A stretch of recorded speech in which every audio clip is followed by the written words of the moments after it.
আসন সংখ্যা 370 কেন এই যে নির্দিষ্ট একটা সংখ্যা বললেন, এই আমাদের 370 আর্টিকেল বিলোপ করলেন, তাকে সম্মান দেওয়ার জন্য আমাদের মাননীয় প্রধানমন্ত্রী 370 যে সংখ্যাটা বললেন।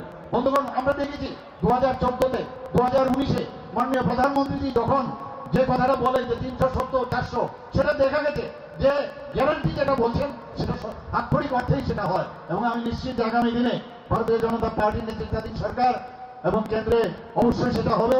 এবং আমাদের ত্রিপুরা তো এই যে ডাবল ইঞ্জিনের সরকার একসাথে মিলে এক ত্রিপুরা শ্রেষ্ঠ ত্রিপুরা আমরা করবো। দীর্ঘক্ষণ বসে আছেন, আমি নিশ্চিত যে আগামী দিন আমরা এখান থেকে যেভাবে আমরা এখান থেকে আমাদের নেতা নেত্রীরা যা বলেছেন সেইগুলো মানুষের কাছে দিয়ে নিয়ে যাবেন।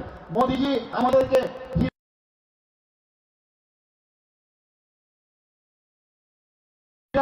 আমাদের চারটা এখানে যেভাবে উনি রোপওয়ে আমাদের ব্যবস্থা করেছেন, শুধু তাই না আমাদের ইন্টারনেট দিয়েছেন, সারা ভারতবর্ষের মধ্যে থার্ড স্ট্রংগেস্ট ইন্টারনেট দিয়েছেন, রেলওয়ে দিয়েছেন, প্রায় 21টার মতো রেল আমাদের এখান থেকে যাচ্ছে, 17টার মতো এক্সপ্রেস ট্রেন যাচ্ছে। শুধু তাই নয়, আমাদের এখানে এত সুন্দর একটা এয়ারপোর্ট আমাদের মাননীয় প্রধানমন্ত্রী যে আমাদের দিয়েছেন।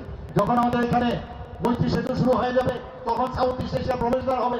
এখান থেকে যে ট্রায়াল রান হয়ে গেছে আখাউড়া থেকে, আখাউড়া যে রেল সে বিষ্ণুপুর থেকে হয়ে গেছে, সেটা যখন শুরু হবে ত্রিপুরার থেকে আগরতলা থেকে কলকাতায় যেতে আমার কাছে যা খবর আছে 5 থেকে 6 ঘন্টার মধ্যে আমরা কলকাতায় পৌঁছে যাব। ত্রিপুরার চেহারায় পাল্টে যাবে আগামী দিন। বন্ধুগণ, কাজে প্রধানমন্ত্রীজিকে আমাদের অবশ্যই আগামী দিনে আবার তৃতীয়বারের জন্য আমরা দেখতে চাই। এর জন্য আমি বলবো আমাদের পশ্চিম আসনের তো ভোট হয়ে গেছে এবং নিশ্চয়ই আপনারা সবাই সকাল সকাল উঠে আপনাদের বিদায়ীরা বলেছেন সকাল সকাল উঠে আপনারা ভোট কেন্দ্রে যাবেন।